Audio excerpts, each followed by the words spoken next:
Have you ever had your garbage disposal make any funky sounds or stop working properly? Today we're going to talk about what you can do to make sure that that doesn't happen. So I get called out to houses almost every day for garbage disposal issues. Today I'm going to tell you what you can put down the garbage disposal and what you can't.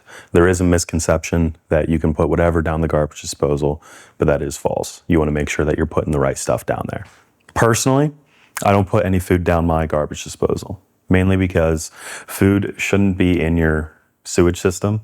What can happen with certain particular food, and if you make a habit of it, you can actually cause blockages in your home as well as sewer smells. So you want to be very careful with what you put down this garbage disposal. If you do find the need to put anything down the garbage disposal, make sure that it's small pieces of food and that it's soft.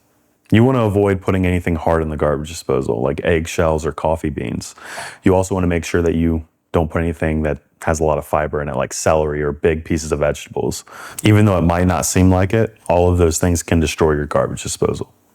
Simply knowing what you should and shouldn't put down your garbage disposal will not only prolong the life of the garbage disposal, but it can also help alleviate any sort of headache down the future with your sewer system.